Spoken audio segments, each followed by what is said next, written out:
Hej og velkommen indenfor her hos Snorlige. Jeg hedder Asli, og det her er min YouTube-kanal, der handler om håndarbejde. Vi er kommet i gang med et helt nyt år. Vi har været i gang med det i noget tid faktisk. Og igen så er der gået lidt tid siden min sidste optagelse her til kanalen. Og det er ikke fordi, at det ligesom skal til at være en ting nu, at der skal gå lang tid imellem. Men min sidste afsnit var i november, og december er efterhånden næsten blevet en tradition her på kanalen, at jeg ikke har noget afsnit, fordi der er så mange andre gode podcaster, der lægger en hel masse lækkert indhold ud i december. Og herhjemme er december altid mega travlt, fordi at udover jul og alle de ting, der følger med det, så har vi også et barn, der har fødselsdag i december, og det tager også noget energi og noget overskud, og sørge for, at Asbjørn har en god fødselsdag. Januar den gik med, at mit hoved var et helt andet sted end i podcast-gamet. Men nu har jeg fået frigivet en hel masse energi i mit hoved.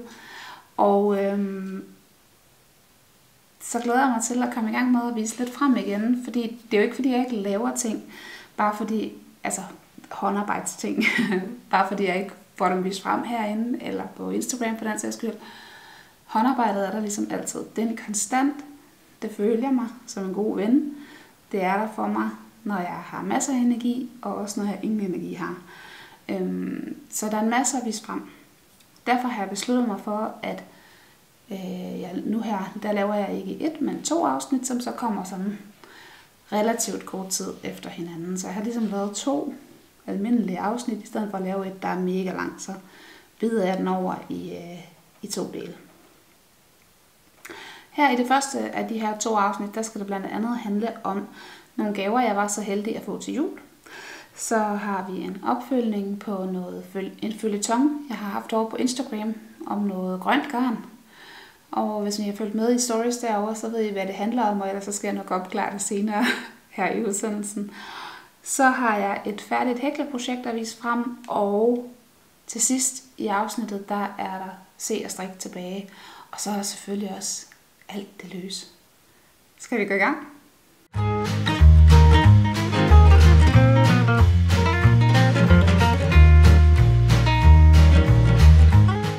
Siden sidst, der har det jo været jul, og jeg har været så heldig at få nogle strikkerelaterede ting til jul.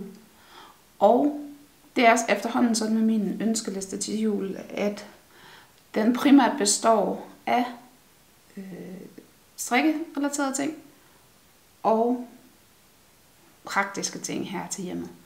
Således der har jeg blandt andet her til jul fået 2 strikkebøger, og så har jeg fået tilskud til et nyt skab, som skal stå her i vores spisestue, når jeg på en eller anden tidspunkt har fået det fundet på Den Blå Avis eller Facebook Marketplace. Men den tid, den glæde. Lad os kigge på bøgerne. Den første bog, jeg vil vise, det er denne her, som hedder Anna Bauers mønsterbog.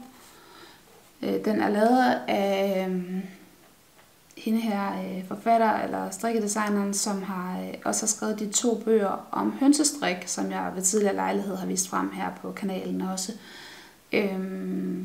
Hun har researchet en del om mønsterstrik, blandt andet via det her med hønsestrikken, som hun har skrevet om. Men nu har hun altså også lavet den her bog, som mestendels er en samling af forskellige mønstre, man kan strikke. Så er der også lidt en gennemgang af sådan nogle mønstersamlinger, som man tidligere har kunne få til broderi og den slags.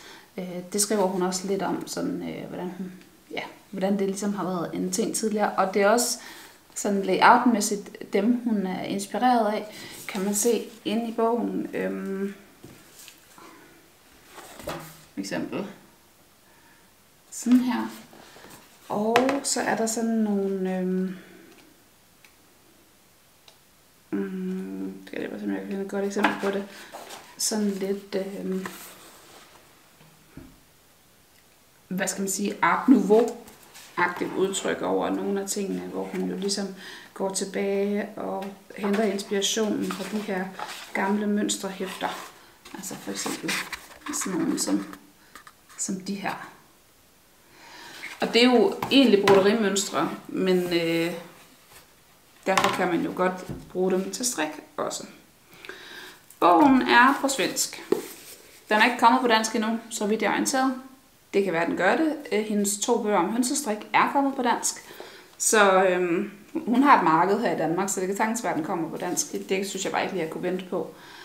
Og så også fordi det primære, det ligesom er det her bibliotek af mønstre, som er omfattende. Der er en del genganger i mønstrene fra de 2 bøger om hønsestrik. Det kan det godt være, lad os sige. Men der er også nogle nye, og så synes jeg også bare, at det er generelt bare en rigtig fin samling, og sådan lidt en teknikbog, jeg følte, der var nødt til at stå i mit strikkebibliotek. Og så var det Tora, der gav mig den på vegne af hende og Esbjørn, og hun var bare sådan rigtig ægte stolt. Altså, hun ved virkelig godt, at hvis man skal give mig noget, der gør mig glad, så er det en strikkebog. Det har hun luret efterhånden. Og selvfølgelig bliver jeg glad for bogen, men det gør mig også glad at se, at hun er stolt over at give mig den. Nå, den anden bog, jeg fik, det er denne her. Mor på dreng. Et strikkeliv. Og det er jo Marianne Isager, der er i gang med at skrive sin selvbiografi inden for sit strikkeliv, kan man sige. Og det bliver en selvbiografi, der kommer i 3 bind. Det her er det første bind, som hedder Tilbage til Tværsted. Og for det første, så synes jeg, at det er interessant at læse om Marianne Isagers strikkeliv. Hun er jo et ikon inden for dansk strik, eller inden for strik i det hele taget, også i andre lande. Og så er bogen bare mega, mega lækker. Altså, den er super flot sat op. Lækre billeder, som er taget med nogle af de gamle modeller, men også det, som ligesom er humlen ved de her 3 nye bind, nemlig at Isager har taget nogle af sine gamle design, og så har hun redesignet dem, givet dem et nyt twist, sådan at de ligesom, er blevet en lille smule mere up to date. Nogle måske i pasformen og så videre. Og så har hun også, hvilket er super interessant for os, der ikke er størrelse extra small, så er der i den her bog er opskrifterne i 5 størrelser, hvilket jo også er lidt noget nyt for Isager, som jo tidligere er kommet i sådan noget small, medium, large, max tidligere. Så det er rigtig, rigtig godt, at der er begyndt at komme nogle flere størrelser tilgængelige. Af de modeller, som jeg faldt over i den her bog, der har jeg lige et par stykker, jeg vil vise frem. Den første, det er denne her. Skal jeg lige se, om jeg kan vise den ud, når vi selv har opskriften. Den her. Sådan. Scottish Check hedder den. Den synes jeg bare er super fin og klassisk. Og så har vi, hvor der ligesom er både noget mønsterstrik, men så er der også leget lidt med noget ret og vrang ind i. Rigtig, rigtig fint. Så er der også denne her. Klassisk trøje. Avis-sweateren, som der er blevet redesignet og fået et nyt twist. Og avis-sweateren, det er sådan en, den har ligesom altid stået for mig som sådan en, det ved jeg ikke, en form på Mount Everest. Altså jeg har bare syntes, at den har tiltalt mig altid. Også selvom den ikke nødvendigvis har været smart. Den har måske været sådan lidt uddateret i en periode. Men derfor har den tiltalt mig på en eller anden måde alligevel, fordi at jeg jo synes, at der var noget teknik forbundet med den, som jeg egentlig godt gad at prøve at strikke. Og så synes jeg, at det her nye twist, den har fået, det gør altså bare noget rigtig, rigtig godt for den, og den vil jeg sagtens finde på at strikke. Den sidste, jeg vil nævne, der er flere modeller i, som kunne være super lækre at strikke. Det er denne her, der hedder Horseshoe. Den er måske lidt svær at se her.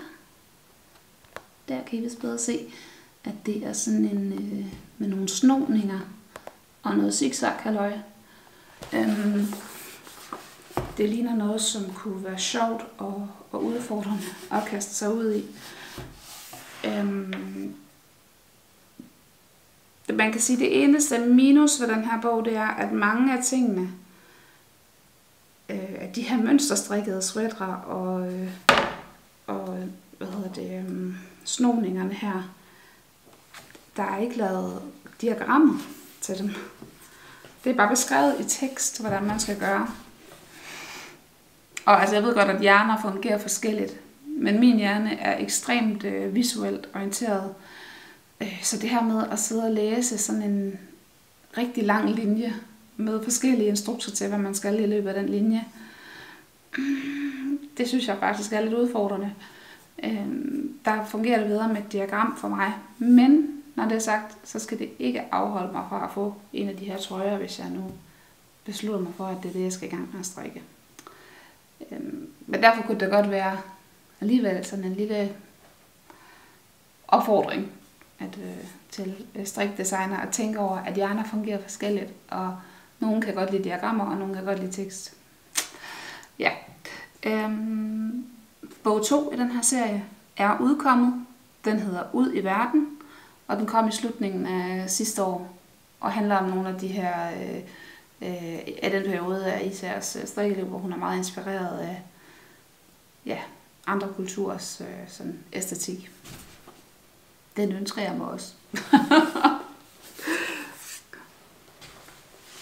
Så har jeg også fået en tredje bog, som jeg vil vise jer. Det er så faktisk ikke en, jeg har fået af min vilje. Den har jeg fået som et anmeldereksemplar, og derfor så er det her selvfølgelig reklame.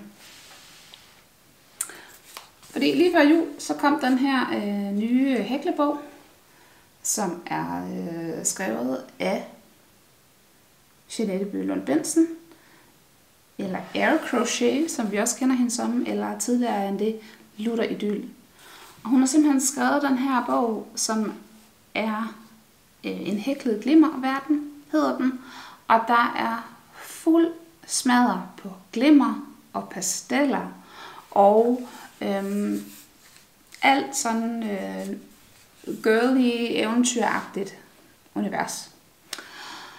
Og altså jeg tror ikke, det går for vidt at sige, at den slags tidligere har ligget noget uden for Jeanettes comfort zone. Tidligere synes jeg, hun har været meget sådan grafisk, stringent, helt klassisk i sit farvevalg.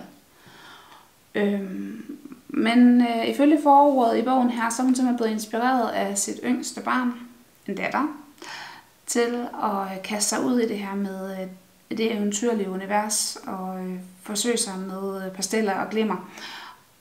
Og når det så er sagt, så synes jeg altså, at man kan sagtens se Jeanettes fingeraftryk på alt det her. Så hvis man kender Jeanettes hækleopskrifter fra tidligere, så vil man sagtens kunne genkende hendes stil i den. Dog med det her pastel-twist, kan man sige.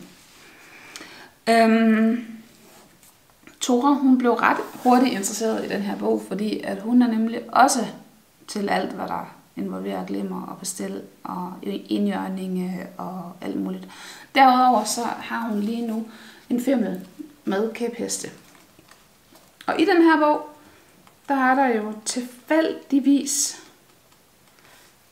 en hæklet kæphest. Og det var jo, altså, den Tora, hun forelskede sig i lige med det samme. Den ønsker jeg mig vildt meget, den der kæphest. Ja. Det er selvfølgelig også det største, mest omfattende projekt i hele bogen. Men den er der også bare virkelig fin. Prøv at se. Alle de fine detaljer. Skal vi se, om der er nogle andre sådan lidt mere detaljeagtige billeder. Måske af øjet eller sådan noget der stil. Her. Ui, skal jeg lige have den op, så jeg ikke kan se alt meget af opskriften. Prøv at se der. Og jeg har noget garn liggende, som jeg jo sådan set måske kunne hækle den af. Men det er vist lige et projekt til et tidspunkt, hvor jeg føler, at jeg har lidt mere sådan lidt mere plads i mit kreative liv. Senere tænker jeg, at den kunne sagtens komme på banen, den her hæklede kæphest. Den er virkelig, virkelig fin. Og altså ligesom i alt, hvad Jeanette gør, så er der fuld fokus på detaljer. Små, bitte detaljer kan det virke som om inden for tekniknørderi. Men man ved bare, at Jeanette, hun har siddet og brugt timevis på at få det til at sidde lige i skabet. Og det er jo vildt dejligt, at der er nogen, der gider at bruge den tid, sådan at vi andre, vi kan bare hækle derudad og gøre ligesom der står. Jeanette har selv lavet layout til bogen. Det kan ses. Det er hun bare brandygtig til. Og jeg er vild med den måde, bogen ser ud på. Jeg er vild med den fysiske størrelse, bogen den her. Den har sådan en god størrelse, hvis man skal have den med i en projekttaske. Så er den ikke for stor. Og det kan virke som en meget lille detalje, men ikke desto mindre, så tror jeg, det er noget, som Jeanette hun har tænkt over, fordi hun er bare detaljens mester. Så rigtig fin bog til hæklefolket. Siden sidst, der har jeg bøvlet en hel del med noget grønt garn, som jeg ville have brugt til at strikke en stribet trøje sammen med en hvid af samme kvalitet og en gylden farve af samme kvalitet. Og planen var, at jeg ville have været i gang med den her trøje i starten af januar måned, hvor Marie Bastrup satte gang i sin knitterlong, eller sin sammenstrik, stribefest i januar. Og ideen var, at jeg ville strikke en trøje, som jeg har ønsket mig faktisk i lang tid, nemlig den, der hedder Direction Loop Sweater fra Other Loops. Og den skulle så være mest grøn, i den her grønne farve. Og så skulle der være striber i hvid. Den der.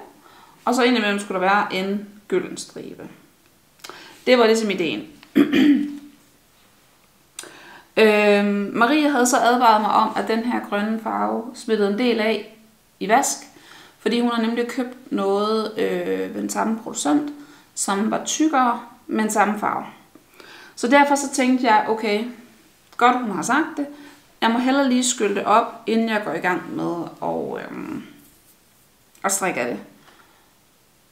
Det var mellem jul og nytår. Og det var godt, jeg gjorde det, fordi holy moly.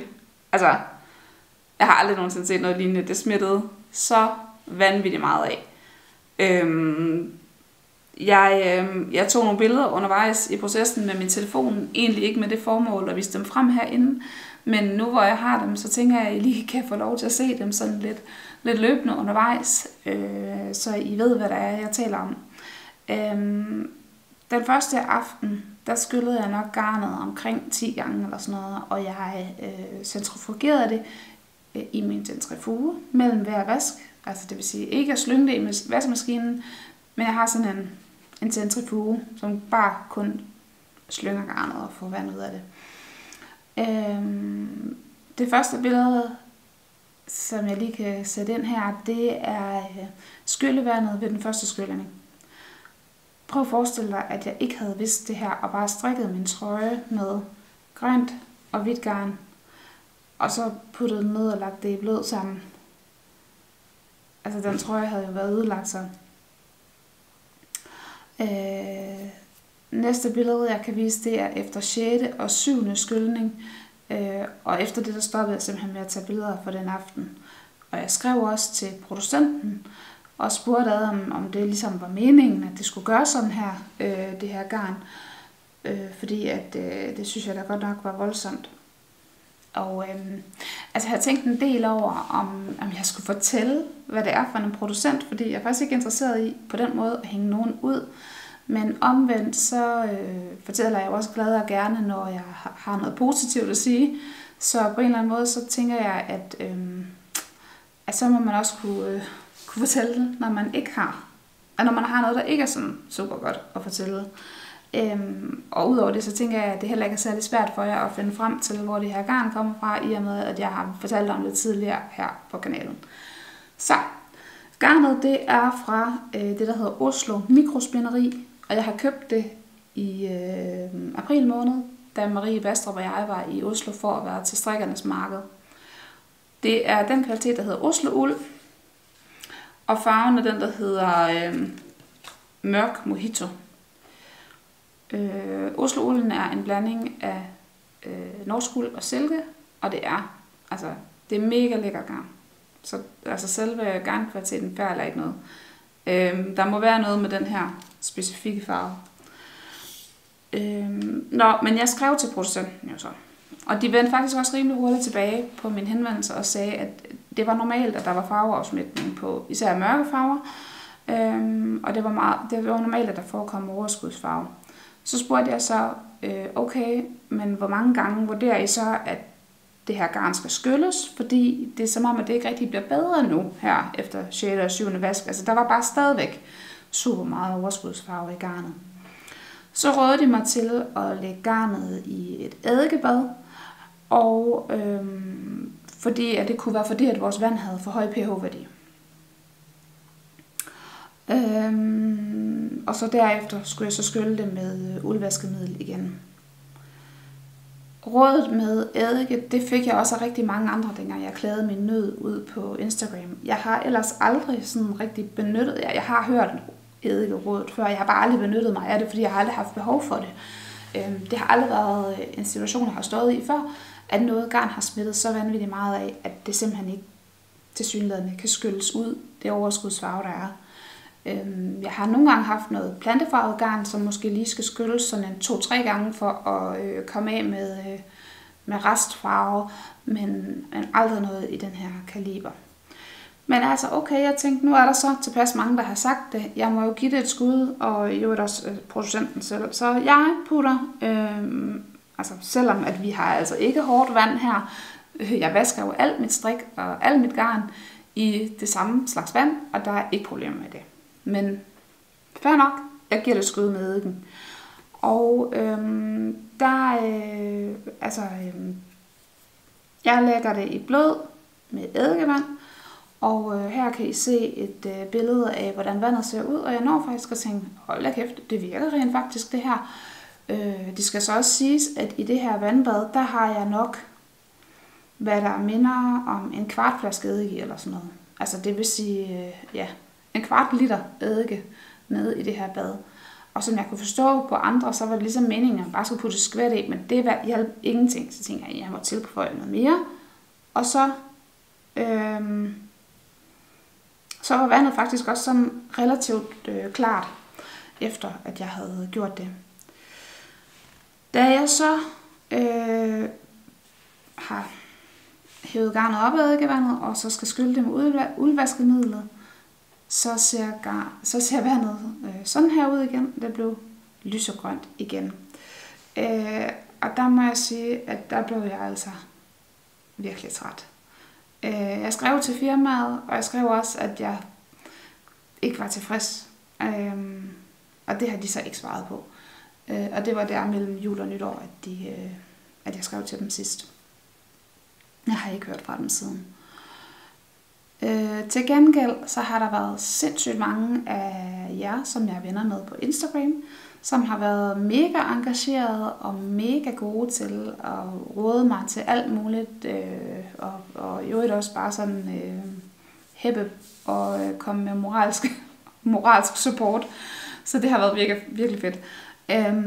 Men blandt andet var der flere af jer, som farver selv. Nogle af jer, der er profer, og også nogle af jer, der farver sådan mere på hobbybasis, som alle sammen sagde, at det, der skal til nu, det er varme, og det er syre. Så det, jeg gjorde, det var simpelthen at lave et bad med citronsyre i, og så putte garnet ned i, varme det langsomt op til cirka kogepunktet, og så køle det langsomt af igen. Og så foreslog Christina Birk mig også, at jeg skulle putte noget hvidt garn ned i til ligesom at suge noget af det her overskudsfarve. det gjorde jeg.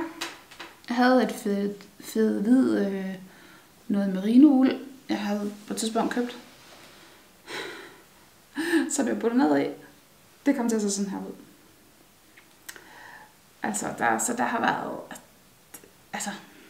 rimelig meget overskudsfarve i. Og det er jo blevet super ujævnt, fordi at jeg har jo ved Gud ikke rørt ned i det der. Så på den måde så, ja. Nu har jeg så et fedt festligt grønt garn også. Tora, hun har set det og sagt, det er mega fedt, mor. Kan du ikke strikke noget til mig ud af det der? Så det kan jeg sikkert godt gøre på et eller andet tidspunkt. Men tilbage til det grønne garn.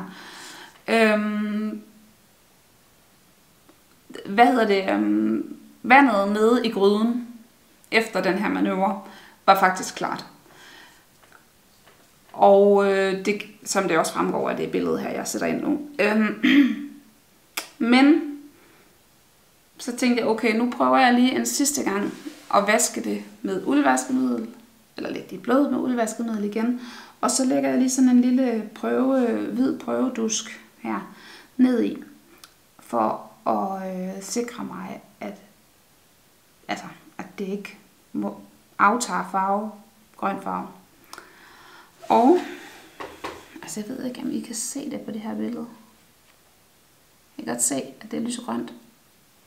Det er måske lidt svært at se, hvis jeg holder det sådan her. Det er i hvert fald lysegrønt nok til, at jeg tænkte, okay, jeg er simpelthen nødt til at skrotte den her idé med grøn og hvid sammen, fordi det fungerer ikke. Det kommer til at smitte af for evigt, det her garn. Nu tror jeg, at jeg har fikseret det nok til, at det ikke kommer til at smitte af på, hvad jeg eventuelt har indenunder. Så måske tør jeg godt på et tidspunkt at strikke noget ensfarvet ud af det, eller strikke noget sammen med nogle mørkere farver, fordi jeg har ikke nok til et projekt i ensfarvet i det her. I hvert fald ikke et projekt, jeg sådan lige umiddelbart kunne tænke mig. Så nu har jeg lagt det til side og skrevet en lille reminder til mig selv på et brev, eller på et kort nede i, og skrevet, at det her garn, det smitter altså af, hvis jeg nu kommer til at have det liggende så længe, at jeg har glemt de her skærmysler til den tid. Det sker jo indimellem. Jeg er drønskuffet over, at min oprindelige idé med det her, det ikke bliver til noget. Det skal siges, at den her gyldne farve, den skyllede jeg også op, fordi nu skal jeg jo lige være sikker på, at jeg så ikke bare fik noget, der smittede af med gylden i stedet for. Den smitter ikke af. Så det må være den her farve, den er gal med. Men altså, det vil jeg jo bare vildt gerne have vidst, fordi så kunne jeg jo have købt en anden farve. Og jeg stod på standen og snakkede med den søde kvinde, der stod der, om at jeg ville strikke de her farver sammen. Så det kunne bare have været nice og vidst, at den havde virkelig meget tendens til at smitte af, den her. Ja. Og nu er det jo min fuldstændig ensidige udlægning af den her historie, I har fået. Jeg har ikke rykket Oslo Mikrospinderi forsvar. Det kunne jeg selvfølgelig godt have valgt at gøre. Jeg tror bare, at jeg har opgivet det lidt. Nu, lige for nu i hvert fald også skudt det til hjørne. Og skrevet den på tabslisten. Jeg har jo heller ikke fortalt dem, at jeg ville fortælle om det herinde på YouTube, fordi jeg ville ikke være sådan en, hvor se mig, jeg har en YouTube-kanal. Og så bør det heller ikke rigtig gøre nogen forskel, vel? Altså, hvis de vil gøre noget ved det, så skulle de have gjort noget ved det allerede, da jeg skrev til dem til en start. Det er i hvert fald... Det er røget retur i lageret, det her. Og så må vi se, om jeg nogensinde får strikket noget af det. Ærgerligt. Nå, lad os lade det ligge nu. Og så gå videre til det egentlige færdige projekt, jeg har at vise frem i den her udsendelse. Et hækleprojekt.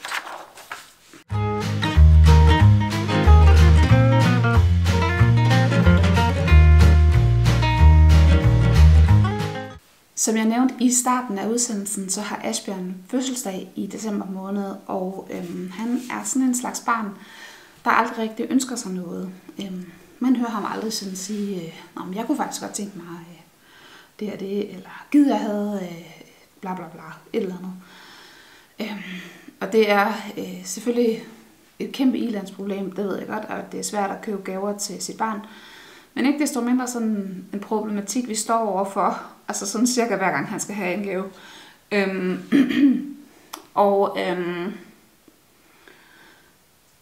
Så er han så nu kommet op i en alder, hvor han heldigvis kan få nogle oplevelser i stedet for.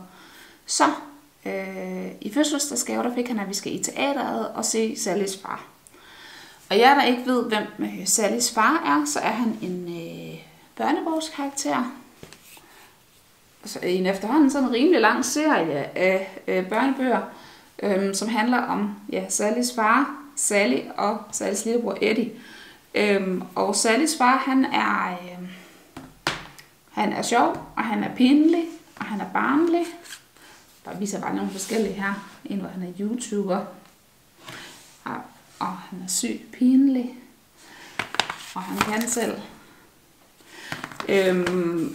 Vi har rigtig mange Sallys far-bøger, fordi at Asbjørn synes, han er sjov, og Tore synes også, han er sjov. Det er sådan en bog, som de ligesom begge to, på trods af det aldersspænd, der er imellem dem, faktisk kan synes er sjov for læst højt. Men altså, han er pinlig og barnlig, og nogle gange også dybt urimelig. Og det er ret sjovt, fordi børnene kan tit se, at det er Sallys far, der opfører sig som et barn, og Sally, der tit tænker som den voksne. Men i forlængelse af, at han altså får de her teaterbilletter, Asbjørn, så besluttede jeg mig for at tage en disciplin op, som jeg har arbejdet en del med sådan førhen, og så har den ligget stille lidt. Nemlig det her med at hækle børnebogskarakterer. Det har jeg gjort før. Jeg har hæklet Cykelmyggen Egon, jeg har hæklet Alfons Åberg og Cirkeline tidligere også. Og det er jo alle sammen nogle klassikere, så det var lidt sjovt at prøve at hækle sådan en ny figur, kan man sige. En nyere børnebogsfigur. Og jeg har optaget en lille bid her, hvor jeg går lidt mere i detaljer med nogle af de ting, eller hvor jeg viser for det første, hvordan han ser ud. Ham, Sallys far, jeg har fået hæklet, og også fortæller noget om detaljerne på ham. Den kan I se her. Her er han så, Sallys far. Sallys hæklede far, selvfølgelig. Som jeg lige sagde før, så har jeg efterhånden prøvet at hækle en del forskellige børnebogsfigurer. Og tricket, eller det der kan være tricky, det er at gå fra en todimensionel figur i en bog til noget, som er tredimensionelt. Særligt i nogle af de ældre bøger kan det være svært, fordi at tegningerne egentlig er ret flade, og der er efterladt en hel del op til fortolkning. Heldigvis så er der efterhånden rigtig mange Sallys farbøger, og han er god til at stå i alle mulige sådan mere eller mindre skøre positioner, som gør, at man får nogenlunde idé om, hvordan hans krop ser ud. Og det er så det, jeg har prøvet at omsætte til den her figur.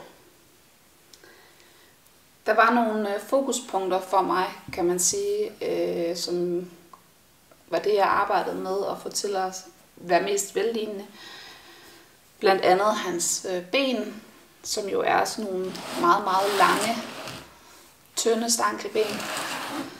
Og nogle lange, tynde fødder også. Det har jeg prøvet at inkorporere her.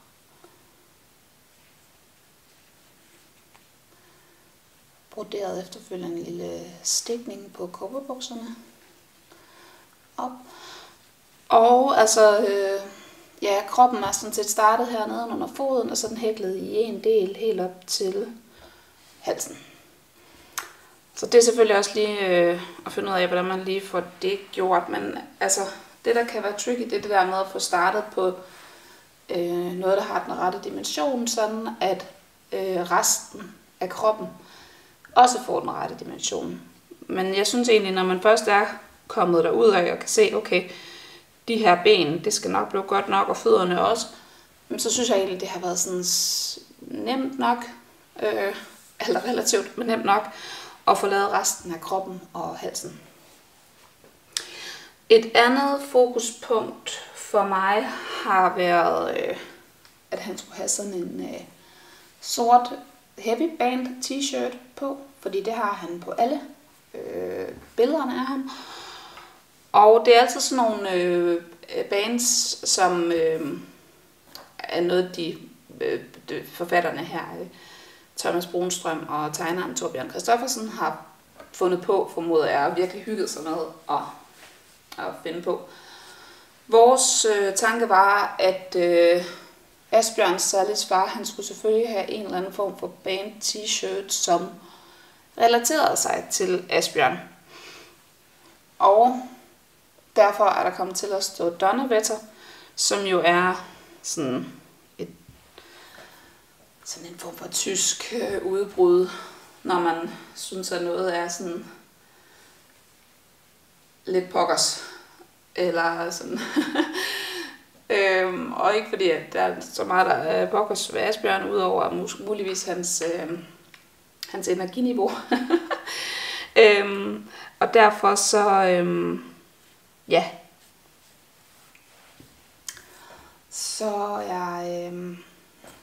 så var det ligesom det, vi synes der var meget sjovt. Og så er der også flere af dem, som på en eller anden måde er noget tysk. Så derfor blev der Donnerwetter, og derfor så har han også fået det her filt på. Sådan et lille filtlyn. Ja. Et andet fokuspunkt for mig har været armene. Jeg startede først med at prøve at hækle nogle arme, som var sådan en klassisk ligeud arm. Men jeg synes på en eller anden måde, at han kom til at se meget statisk ud. Og derfor så har jeg valgt at lave et lille bøj på armen. At han har sådan et knæk her ved albuen. Skal jeg lige køre den rette vej her? Ja. Og det har han på begge arme. Og det har jeg gjort ved at lave nogle forkortede omgange. Kan I se dem der? Altså man kan sige, at den hæklede version er en vendepind, uden at vende. Fordi hvis jeg vendte, så ville det jo ligesom give noget forskellige strukturer. Vrangsiden af den hæklede omgang er jo anderledes end retsiden. Og det var jeg ikke interesseret i, så derfor så er der hæklet nogle forkortede omgange kun fra retsiden. Og armene er jo, i og med at han er hæklet nedefra, så da jeg er kommet herop, så har jeg lavet armene og sat dem til. Så de sidder faktisk sammen med. De er ikke syet på den måde. De sidder sammen med resten af kroppen og fortsætter så herop til halsen. Ja. Og ja, han har selvfølgelig fingre. Men kun 4. Jeg synes stadigvæk, det er svært at få lavet den der hånd med 5 fingre, så det ikke kommer til at ligne sådan en kæmpe handske, der sidder nede for bunden af hånden. Så er der hans ansigt, som selvfølgelig også er et fokuspunkt. Det meste er egentlig filtdel, der er syet på her, og der bøvlede jeg lidt med at få sådan det, jeg synes, der var det rette udtryk, men jeg synes, jeg er landet på noget, som godt kunne minde om. Så er der hans hår. Og det er lidt svært at se her på filmen, kan jeg se, fordi at det er sort, men det er simpelthen lavet med sådan nogle lange rækker af luftmasker, som jeg så har lavet kædemasker tilbage langs, og så syet dem på. Og han har sådan en lille smule Bundesliga kørende, og lidt strid her foran også. Som altid har jeg lyst til at sige, når jeg laver hæklede figurer, så er han lavet i Shipias Katona, som er et massiveret bomuldsgarn, som jeg sværger til. Og jeg havde til alt held alle farverne liggende på lager. Jeg har meget af det.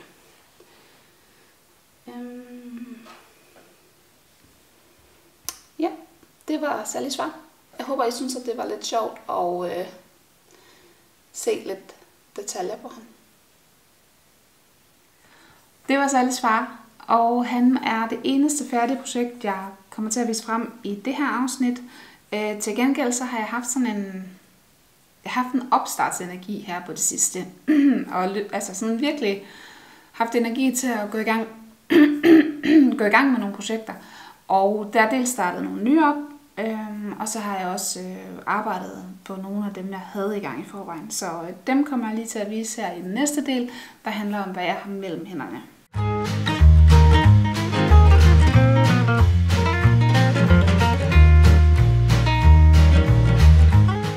I december, der har jeg strikket julesokker en masse, og det er selvfølgelig her, at det giver lidt bagslag, at jeg ikke har noget december-afsnit, fordi det er sådan rimelig meget på bagkant, eller ekstremt tidligt at snakke om de her med julesokkerne. Men ikke desto mindre, så vil jeg vise dem frem nu. Sidste år, der strikkede jeg en julesok til Peter, fordi de havde sådan noget halløj inde på hans arbejde, hvor de skulle have en julesok med, og så blev der lagt en eller anden lille godte i dem hver dag. Og jeg strikkede den her julesok fra Petit Knit, der bare hedder julesok, og strikkede den i, fritidsgarn fra Sandnes, og har selvfølgelig broderet navn på med små kædesting. Sat en læderstrop i, og så videre.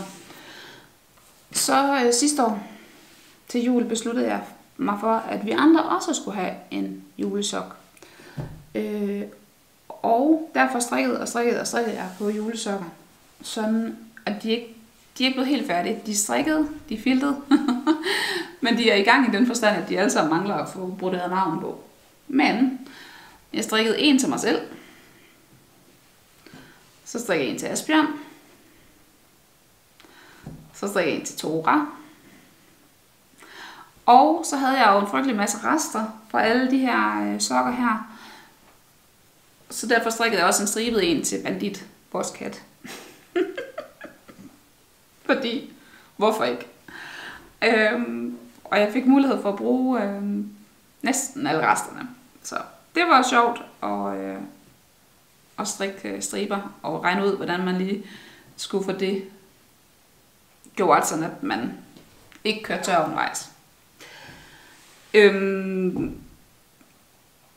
Og nu har jeg jo så en større broderiopgave foran mig med alle de navne, der skal broderes på her, men må ikke de bliver klar inden næste jul. Det håber jeg da i hvert fald, så vi kan få dem op og hænge på en lang række ovenpå ved vores trappe, forestiller mig, at de skal hænge op til første salen. Så altså en ordentlig bunke julesokker. Og i øvrigt, altså, jeg har ikke gjort det så vildt meget af det her med at filte ting før, men det er da godt nok sjovt. Altså, at man strikker sådan en megasok, og så filter man den putter man den i vaskemaskinen, og så vupti, så kommer den ud og ser sådan helt anderledes ud. Ja, det synes jeg var sjovt. Og gå lidt agurk med.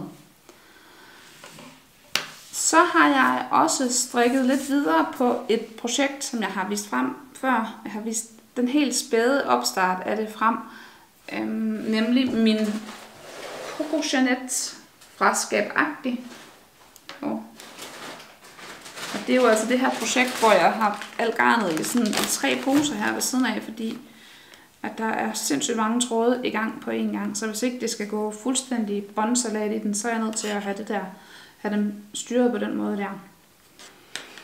Men det er jo altså den her jakke, bliver det til, som bliver sådan lidt Chanel jakke-agtig. Jeg kan prøve at se den her farverne.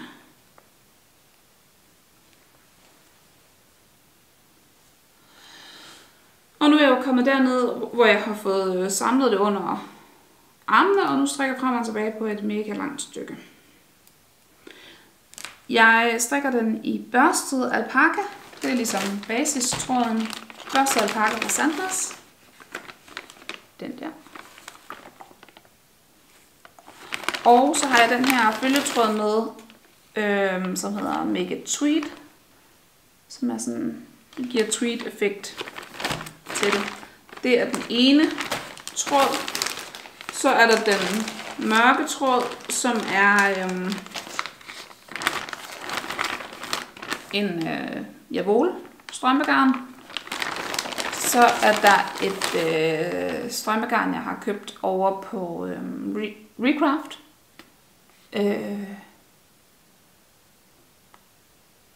Jeg kan simpelthen ikke lige huske, hvad hun hedder, hende jeg har købt af, men jeg sætter det lige ind her, fordi hun sælger faktisk også andre sådan håndfarvede ting er ret fine ting.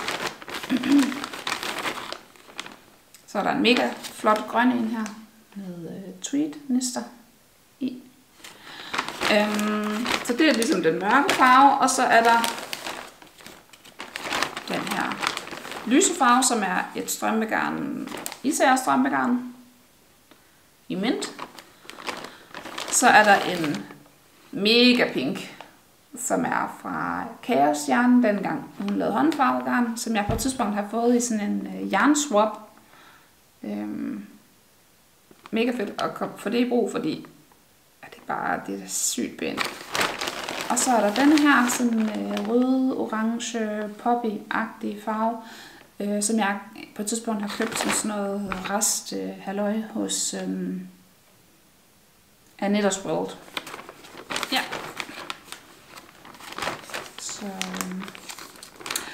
men altså, fordi at de her to farver, det så er 3 tråde, og bundfarven er 2 tråde, så har man jo ligesom 8 tråde i gang samtidig. Og da jeg startede, så lå det ligesom bare i sådan en bunke. Og altså, det var klud og mor i løbet af 0,5.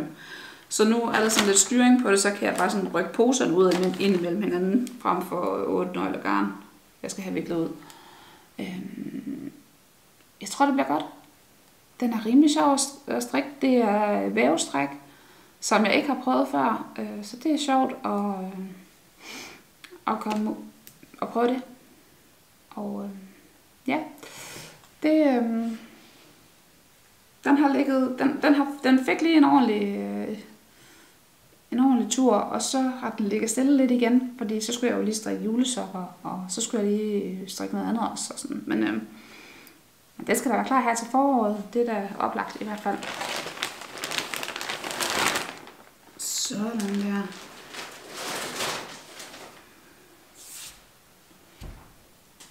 Det var de 2 igangværende projekter, jeg havde valgt at vise frem i det her afsnit. Husk, at der kommer et afsnit mere lige om lidt, hvor jeg viser nogle flere igangværende projekter frem.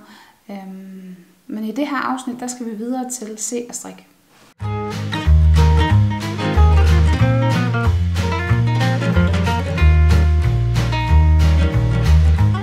I den her omgang se og strik, der har jeg 3 forskellige serier, jeg gerne vil anbefale, som alle sammen er enten action eller krimi, kan vi sige. Jeg elsker en god actionbasker og er også helt vild med krimier, så dem ser jeg en del af, og både selv og også sammen med Peter. Så der kommer 3 anbefalinger i den genre nu her. Den første serie, jeg vil anbefale, det er Hijack, som er en serie, der kan streames på Apple TV. Den handler om Sam, der bliver spillet af Idris Elba, som jo altså bare er rigtig god.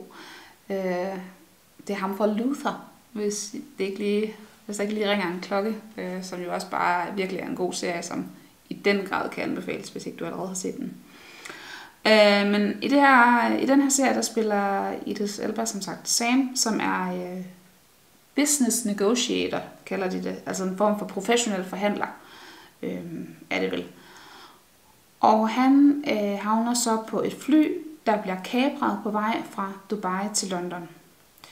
Serien den er lavet, så den skal foregå i en form for realtid. Altså det vil sige, at flyveturen fra Dubai til London, den tager 7 timer, og serien er på 7 afsnit, der hver varer omkring en time. Og det er selvfølgelig ikke lavet helt sådan, at det er i realtid. Altså det er ikke en dogmefilm i serieform, men altså, fordi der er klip og sådan noget, men den er ligesom, den varer de her 7 timer, som den her flyvetur varer, og altså også ligesom for at opbygge spænding, så man ligesom får den her fornemmelse af det tidsmæssige aspekt i, at det kommer tættere og tættere på, at de altså kommer mod London med det her kabrede fly. hvis jeg skal være helt ærlig, så tænker jeg måske godt, at man kunne have givet køb på den del af det, og så lavet den bare 5 afsnit. Så ville det have stået virkelig sådan skarpt og tight og været spændende hele vejen igennem. Men når det er sagt, serien er helt vildt spændende, og det er også sådan en serie, hvor jeg kan ikke fortælle vildt meget om det, fordi der er rigtig mange plot twists undervejs.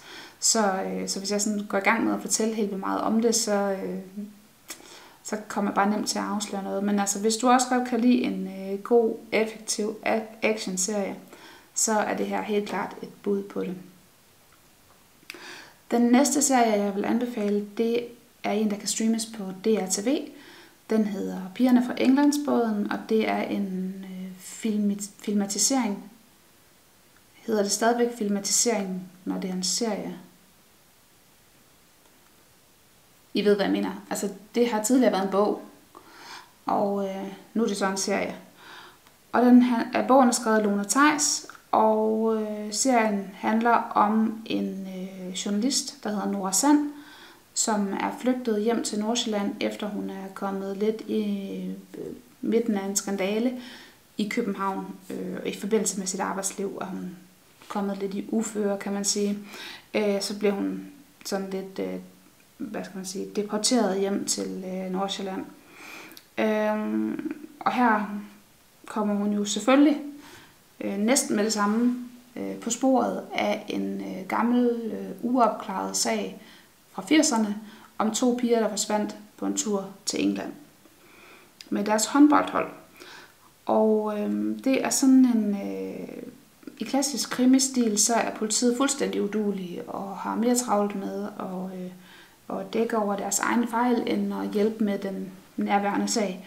Så Nora, hun må selvfølgelig tage sagen i egen hånd, og ene kvinde forsøge at få det her opklaret. Der er sådan lidt Nordic noir over serien, så det er ikke fordi den sådan spurter derudad fra starten af, men den er stadigvæk spændende, og man har det der sådan mørkede, fortættede stemning igennem hele serien. Og altså den er spændende lige til det sidste. Jeg plejer ellers at være sådan rimelig god til at regne ud whodunit. Synes jeg selv, jeg ser mange krimier. Men det havde jeg faktisk ikke regnet ud i den her sådan lige umiddelbart. Så der bliver spændingen først udløst helt til sidst, hvilket er rigtig spændende. Dagens sidste anbefaling, det er også en serie, der kan streames på DRTV. Den hedder Drabschef Wisting, og det er en norsk krimi. Den handler om William Wisting, som er chef for drabsafdelingen hos politiet i Larvik. Og den starter ved, at der dukker et lig op i en juletræsplantage, som der jo gør i sådan nogle krimier nogle gange. Det her lig, det har ligget der noget tid, og det er startskud til en spændende historie, som også pludselig involverer FBI og en amerikansk seriemorder. Sideløbende med historien om mordgåden, der følger man så William Wistings privatliv, eller stumperne af det, kan man sige, som han gør et fuldstændig miserabelt forsøg på at få bevare en relation til sine børn i, efter sin kones død. Og de her børn, som er voksne, godt nok, men stadigvæk, de forsøger på hver deres måde sådan at få hans opmærksomhed. Sønnen ved hele tiden at forsøge at lave sådan nogle hyggelige familiearrangementer til sig selv, søsteren og Wisting, som han jo selvfølgelig ikke dukker op til, fordi at han jo er simpelthen så optaget af den her mordgåde, som han er i gang med at løse. Og datteren, hun forsøger sådan at få hans opmærksomhed, fordi hun er journalist, og hun mener at have opsnappet noget urent trav i forbindelse med, at deres nabo er død i sit hjem. Og der er 2 sæsoner af Drabschef Wisting, der kan ses på DRTV, og de har omhandler hver deres sag, men begge sæsonerne synes jeg er spændende og bestemt et kig værd, begge 2. Ja, det var faktisk det, jeg havde valgt at have med i den her første del af februar-afsnittet. Tak fordi du kiggede med. Tak fordi I altid er søde til at kommentere og like. Det betyder virkelig meget, at I er med til ligesom at fortælle YouTubes algoritme, at her er der måske en kanal, som andre kunne tænke sig at være interesseret i at kigge på os. Hvis I kunne tænke jer at være abonnenter, og I ikke allerede er det, så er I meget velkommen til at tilmelde jer. Det er gratis. Så kan I også følge med over på Instagram, hvor jeg ikke er sådan mega aktiv, men trods alt sådan deler lidt om strik og også lidt om hverdagsliv herhjemme og sådan nogle ting. Ja, tak for nu. Vi ses i næste afsnit, som er lige om lidt. Hej hej!